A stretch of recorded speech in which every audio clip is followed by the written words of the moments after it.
Hai, jumpa kembali bersama saya dalam mata pelajaran fisika. Nah, kali ini kita akan belajar tentang lensa cekung. Sebelum kita lanjut pelajaran ini, simak terlebih dahulu informasi menarik berikut ini ya. Bocah 2 tahun alami rabun jauh hingga matanya -9 karena terlalu sering bermain smartphone sejak ia berusia 1 tahun.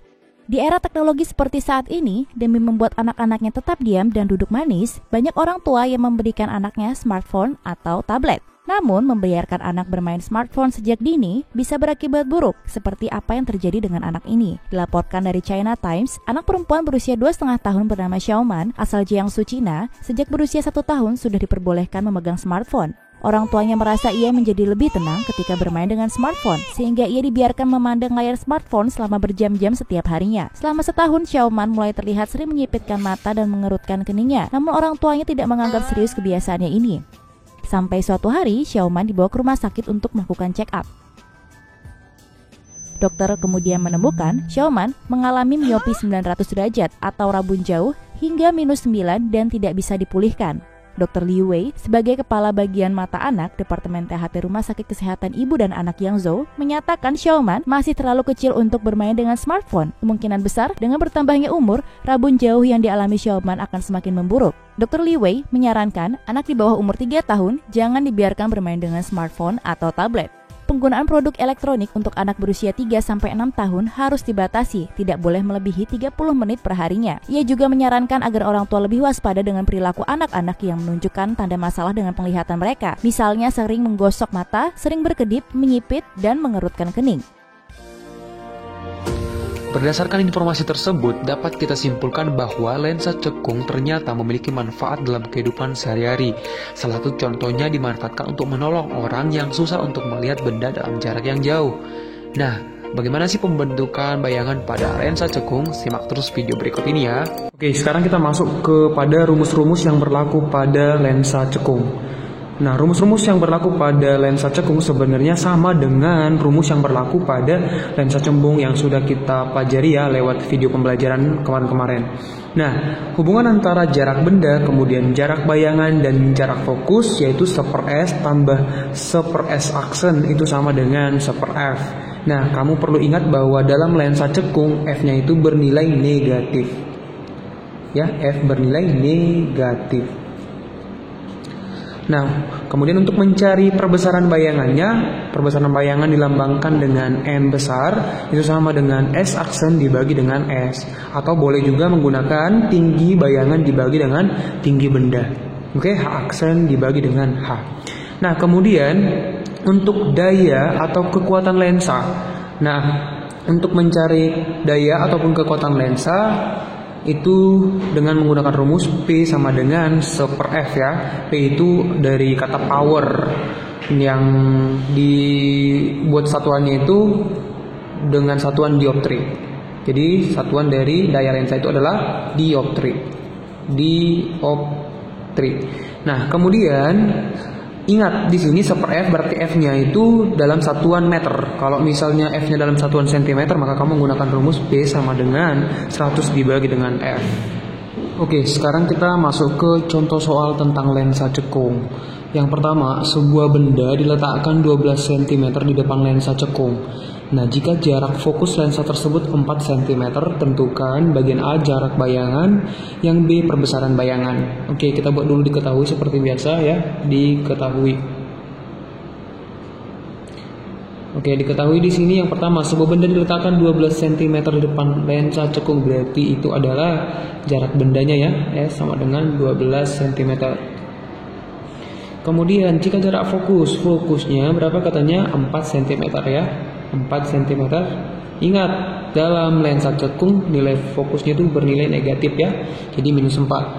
Oke, yang ditanya apa? Ditanya yang pertama adalah jarak bayangan itu S aksen, kemudian yang kedua adalah perbesaran bayangan. Ini yang ditanya. Oke, kita jawab menggunakan rumus 1/s tambah 1/s aksen itu sama dengan 1/f. Oke, ini berarti menjadi -1/f ya. Atau langsung aja masukkan -4-nya ke f-nya, sama aja sih. Lalu kemudian kita masukkan S-nya 1/12, ditambahkan S aksennya yang ditanya. Oke. Kemudian ini 1/- atau -1/4. Oke, kemudian kita lanjut ke sini ya. Kita masukkan, berarti 1/S aksennya kita tinggalkan ya sebelah kiri. Kemudian ini -1/4. Oke, ini 1/12 plus, berarti pindah melewati sama dengan menjadi -12, 1/12 ya. Nah ini kita buat per berapa nih? Per 12 ya. Per 12, ini berarti 12 bagi 4, 3, berarti -3. Ini tetap ya, -1 sama dengan 1/S aksen. Maka 1/S aksen sama dengan -4 dibagi dengan 12. Kita kali silang ya, maka dapat S aksennya itu sama dengan -3 cm. Nah, itu untuk mencari bagian yang A ya. Berarti jarak bayangannya adalah 3 cm di depan lensa. Kemudian untuk perbesaran bayangannya, bagian B perbesaran bayangan, kita menggunakan rumus. Bagikan aja S aksennya dibagi dengan S. X aksennya tadi kamu dapat -3, kita buat 3 ya. Kenapa? Karena perbesarannya harga mutlak. Kemudian S-nya tadi dapat 12 ya. Maka 3 ini 1/4 ya. Maka 1/4 itu 0,25 cm. Atau ini diperkecil. Gitulah kira-kira untuk mengerjakan contoh soal nomor 1. Oke, sekarang kita masuk ke contoh soal yang kedua. Sebuah benda diletakkan 12 cm di depan lensa cekung.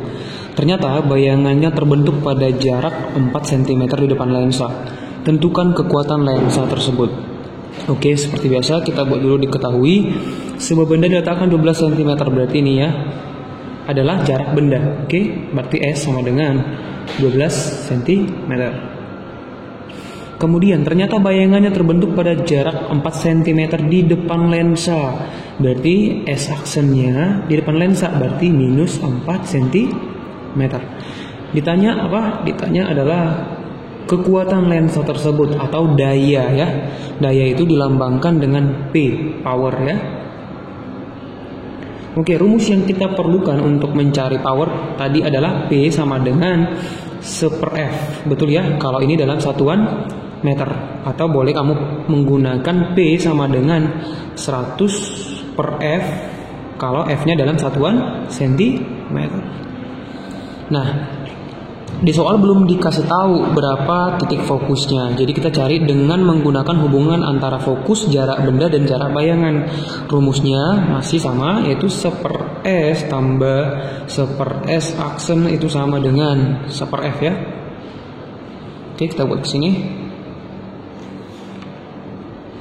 Maka 1/S nya kita masukkan, S nya berapa? 12. Kemudian S aksennya berapa tadi? -4 cm.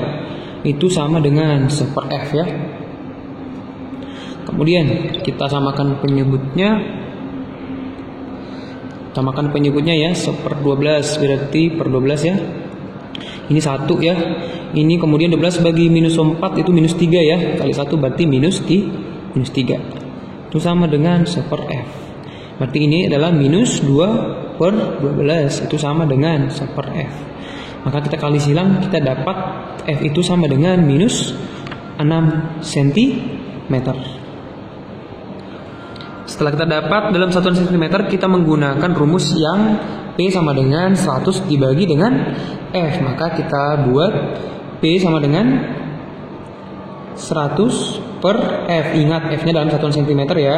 Maka 100 dibagi 6. Maka jawabannya sama dengan 16,66666 dan seterusnya. Kita bulatkan menjadi 16,7 dioptri, satuan dari kekuatan lensa. Seperti itulah untuk menjawab soal nomor 2.